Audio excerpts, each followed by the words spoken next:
సినిమాకి ఇప్పుడు ప్రమోట్ చేయడానికి కారణం ఏంటంటే 10 మంది చూస్తే 9 మందికి నచ్చింది, కానీ 10 మందే చూశారు అన్సీజన్ వల్ల. సో లాంగ్ రన్ ఉంటుందని నమ్ముతున్నాం. రేపు 20 మంది చూస్తే 18 మంది నచ్చుద్ది, 100 మంది చూస్తే 90 మందికి నచ్చుద్ది అనే నమ్మకంలో ఉన్నాం. So that's why we want push this film even now. And ఇప్పుడే నవంబర్ అయిపోయింది, డెత్ సీజన్ అయిపోయింది, ఇంకా నెమ్మదిగా జనాలు మళ్ళీ వస్తూ ఉంటారు, ఎగ్జామ్స్ అన్నీ అయిపోయినాయి, ఇప్పుడే వస్తూ ఉంటారు. So that's the reason why we still want to push this film. ఆ ఎక్స్పీరియన్స్, ఇప్పుడు ఆ 10 మంది చూసిన ఎక్స్పీరియన్స్ ఏదైతే ఫీల్ అయ్యారో అది ఎక్కువ మందికి ఇవ్వాలనే తీస్తాం సినిమా. సో అందుకే we want to push this and we want more people to come and watch this film.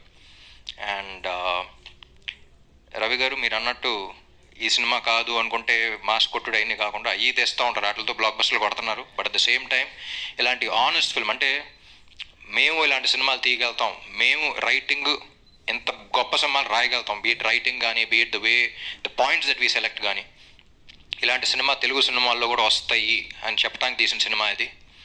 And so ఇలాంటి ఆనెస్ట్ ఫిల్మ్స్ కూడా ఎప్పుడు ప్రోత్సహిస్తూనే ఉండాలి, ప్రజలు ప్రోత్సహిస్తారు, మీరు ప్రోత్సహిస్తూనే ఉండాలి. రేపు ఒకటి కథ, ఇలాంటి కథ ఆనెస్ట్ ఫిల్మ్ రాయాలి, పెన్ను పేపర్ మీద పెట్టాలి అని అంటే ధైర్యం ఉండాలి వాళ్ళకి.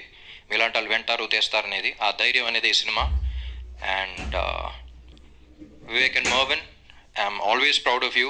The kind of background score or the kind of audio that you guys have given, మీకు you have a long way to go. అంటే బయటకు వెళ్ళినప్పుడు కూడా బ్యాక్గ్రౌండ్ స్కోర్ గురించి చాలా రోజులు ఎంత ఫ్రెష్గా వస్తుందంటే, వీళ్ళు ఫేస్లు చూస్తుంటేనే ఫ్రెష్నెస్ అనే పదం గుర్తొస్తుంది ఆడియన్స్కి. ప్రతి ఒక్కరు ఫ్రెష్